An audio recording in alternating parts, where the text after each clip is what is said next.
তাআলার নামে আরম্ভ করতেছি যে মানুষের সেবায় সর্বদাই নিজকে নিজাত রাখিব, স্বধর্মে বিধিবিধান মানিয়া চলিব।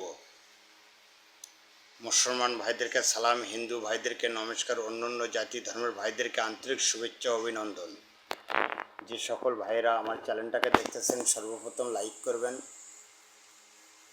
সাবস্ক্রাইব করবেন, বেল বাটন টিপ দেবেন এবং ভালো মন্দ জানার জন্য কমেন্ট করবেন।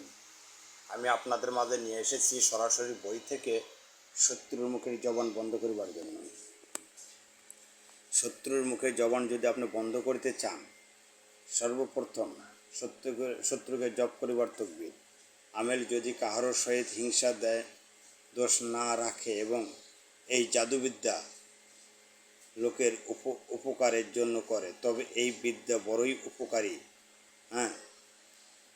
খোদাও এই প্রকার লোকের উপর সর্বদা সন্তুষ্ট থাকেন, নিজেও সম্পদে সর্বদা সন্তুষ্ট থাকিবেন।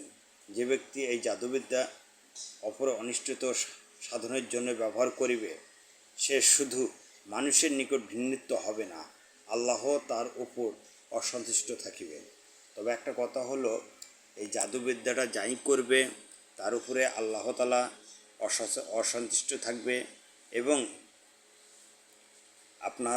আপনি যে করবেন আপনিও অসন্তুষ্ট। মানে জাদুবিদ্যা জিনিসগুলো হলো খারাপ।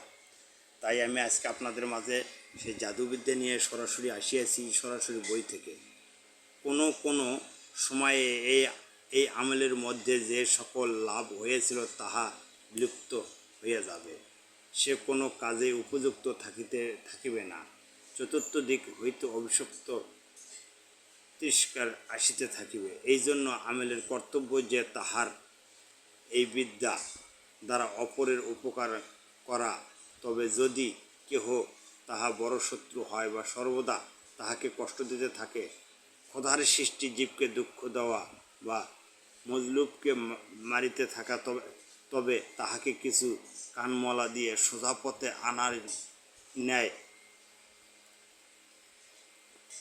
আনা অন্যায় নয়। আমেল কর্তব্য যে যদি তাহার কোনো প্রবল শত্রু থাকে যে তাহার সহিত পারিয়া উঠে না বা তাহাকে সোজা পথে আনিতে পারিতেছে না, যদি তাহাকে শারীরিক কষ্ট দিয়া কিছুদিনের জন্য অসুস্থ করিয়া ঠিক পথে আনিতে চায়, তবে শনিবার যেদিন শনি মুহূর্তে থাকে সেই সময় সামান্য আটা না মিলিলে বাজার হইতে কিছু কালো রঙের মম আনিবে এবং দুশ্মনের চলন অনুযায়ী একটি পুতুল তৈরি করিবে এবং শত্রুর যে অঙ্গ পীড়িত করিতে ইচ্ছুক সেই অঙ্গে রেহানে রাখুন লাল মরিচের সহিত দিয়া লোহার সুচ বসাইয়া দিবেন। কিন্তু আমেল ব্যক্তি কর্তব্য যে সময় এই আমল আরম্ভ করিবে সে সময় শত্রু খেয়াল করিবে এবং নিজে মাকসুদ সন্দেহ স্মরণ রাখিবে। তারপরেও এই পুতুলকে একখণ্ড কাপড়ে জড়াইয়া কোনো পুরাতন কবরে বা কোনো নাপাক স্থানে দাপন করিবেন। ইহা করার পর তাহার দুশ্মন পীড়িত হইয়া পড়িবে। যে ব্যক্তি সে এই অন্যায় কাজ হইতে বিরত না থাকিবে সে পর্যন্ত তাহা বাঁচিয়া থাকা মুশকিল হবে। তবে যদি সে তওবা করে ও আমলের বা কোনো দুর্বল লোককে কষ্ট না দেওয়া প্রতিজ্ঞা করে, তখন আমেল কর্তব্য যে সে পুতুল কবর হইতে তুলিয়া আনিবে এবং কাপড় খুলিয়া ফেলিবে এবং সে স্থানে হইতে সুচ তুলিয়া ফেলিবে এবং সেই স্থানে আটা লাগাইয়া দিবে ও তাহাতে পূর্বের মতো করিতে হবে, তবে তার পীড়িত দূর হইয়া যাবে। আর সুচ বাহির করিয়া যে স্থানে কিছু আটা লাগাইয়া দিবে ও তাহাতে পূর্বের মতো সালেম ও নিরাপদ করিতে হবে, তখন সে ব্যক্তি রোগ সারিয়া যাবে। যদি ওই পুতুল বাহির করিবার সময় সুচ বাহির হইয়া পড়ে তবে আটা লাগাইয়া দিবে। যে পর্যন্ত আটা লাগানো না হয় সে পর্যন্ত অসুস্থ ব্যক্তি ভালো হবে না। তবে এই কাজগুলো না করাই ভালো।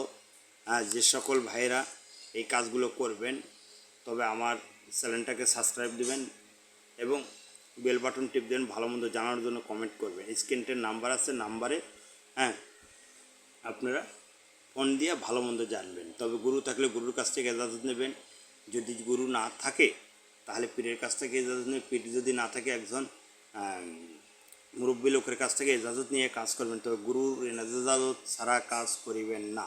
এটা আমার অনুরোধ। অনেক দিন পর আমি আজকে আপনাদের মাঝে এই ভিডিওটা ছাড়লাম, তবে এই ভিডিওটা আমি সহজে ছাড়তাম না। তবে আমার চ্যানেলের খাতিরে যারা যারা আমার চ্যানেলটাকে দেখেন, আমি